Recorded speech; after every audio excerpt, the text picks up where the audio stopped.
warahmatullahi wabarakatuh. Perkenalkan, nama saya Ulinhua Dwi Sofyanti, NIM 2020-12062. Pada video kali ini saya akan menjelaskan mengenai tugas akhir metodologi penelitian.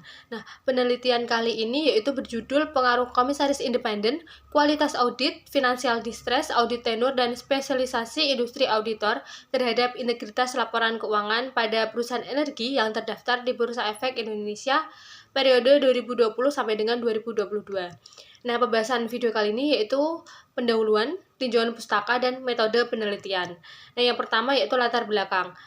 Laporan keuangan merupakan bentuk tanggung jawab manajemen kepada pihak yang berkepentingan sebagai pengelola perusahaan. Nah, integritas laporan keuangan sendiri yaitu laporan keuangan yang menampilkan informasi kondisi perusahaan secara benar dan jujur sebagaimana adanya tanpa ada yang ditutup-tutupi.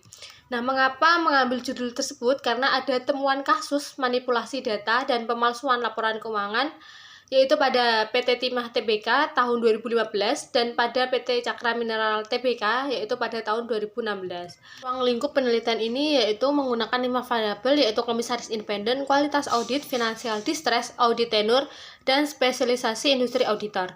Nah, penelitian ini dilakukan pada perusahaan sektor energi yang terdaftar di Bursa Efek Indonesia.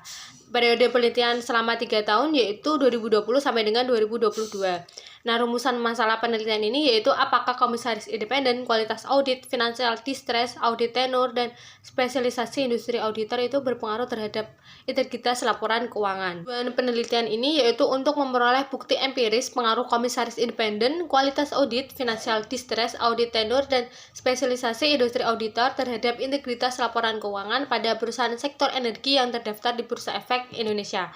Nah, kegunaan penelitian ini yaitu bagi akademisi sebagai media referensi ilmu pembelajaran dan bagi praktisi yaitu sebagai sarana yang bermanfaat dalam mengimplementasi pengetahuan. Selanjutnya yang kedua yaitu tinjauan pustaka. Yang pertama, teori keagenan. Dalam kaitannya dengan integritas laporan keuangan, teori keagenan itu muncul apabila pemilih menjalankan perusahaan secara terpisah dengan manajer. Nah, ketika dari masing-masing pihak memaksimalkan fungsi utilitasnya, masalah keagenan akan muncul.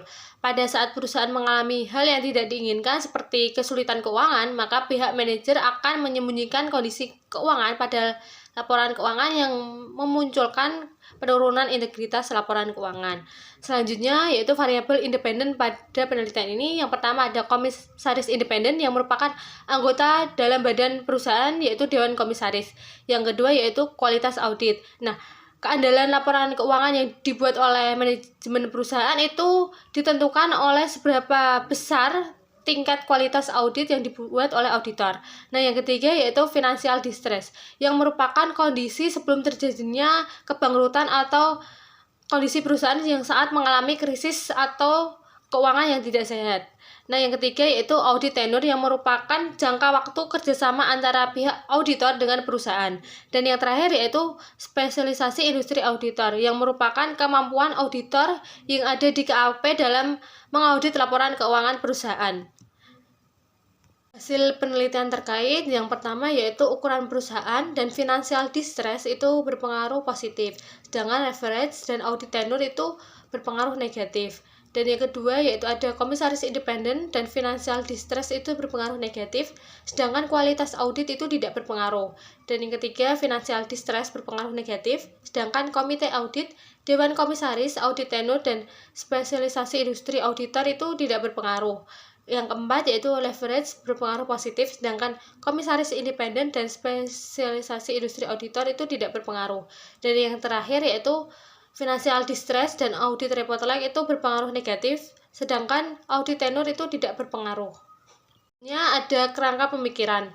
Dapat dilihat pada bagan yaitu X1, X2, dan X5 itu berpengaruh positif terhadap integritas laporan keuangan, sedangkan X3 dan X4 itu berpengaruh negatif terhadap integritas laporan keuangan. Sehingga dapat disimpulkan pada hipotesis yaitu komisaris independen berpengaruh positif terhadap integritas laporan keuangan, kualitas audit berpengaruh positif terhadap integritas laporan keuangan, financial distress berpengaruh negatif terhadap integritas laporan keuangan, audit tenur berpengaruh negatif terhadap integritas laporan keuangan, Spesialisasi industri auditor berpengaruh positif terhadap integritas laporan keuangan. Selanjutnya yaitu metode penelitian. Yang pertama, rancangan penelitian.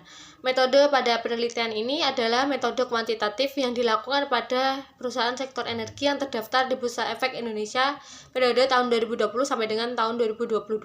Penelitian ini bertujuan untuk memberikan bukti pengaruh variabel independen terhadap variabel dependen, itu populasi. Pada penelitian ini yaitu menggunakan populasi semua perusahaan energi yang terdaftar di Bursa Efek Indonesia selama periode tahun 2020 sampai dengan tahun 2022. Nah, sampel pada penelitian ini yaitu memiliki kriteria. Yang pertama, perusahaan sektor energi yang terdaftar di Bursa Efek Indonesia dari tahun 2020 sampai dengan tahun 2022. Nah, yang kedua yaitu perusahaan sektor energi yang menerbitkan laporan keuangan yang telah diaudit setiap tahunnya secara rutin. Dan yang terakhir yaitu perusahaan sektor energi yang konsisten mempublikasikan laporan keuangan tahunan setiap tahunnya di website perusahaan maupun di www.idx.ac.id selama periode tahun 2020 sampai dengan tahun 2022. Nah, yang selanjutnya yaitu pengumpulan data. Data laporan keuangan tahunan pada perusahaan sektor energi yang sesuai dengan kriteria yang telah ditentukan. Nah, data penelitian itu diperoleh dari Bursa Efek Indonesia. Selanjutnya yaitu pengolahan data. Pengolahan data pada penelitian ini yaitu dengan menganalisis statistik dengan alat bantu komputer program IBM SPSS. Nah, setelah data terkumpul pada penelitian kuantitatif ini menggunakan pengolahan data yang meliputi editing, coding, dan tabulasi. Selanjutnya yaitu analisis data. Yang pertama ada uji statistik deskriptif, yang kedua yaitu uji asumsi klasik yang meliputi yang pertama uji normalitas, yang kedua uji heterokedastisitas, yang ketiga yaitu uji multikolenialitas, dan yang keempat yaitu uji autokorelasi. Selanjutnya yaitu uji hipotesis yang meliputi yang pertama uji analisis regresi berganda, yang kedua yaitu koefisien determinasi, yang ketiga yaitu uji hipotesis parsial, dan yang terakhir yaitu uji hipotesis simultan.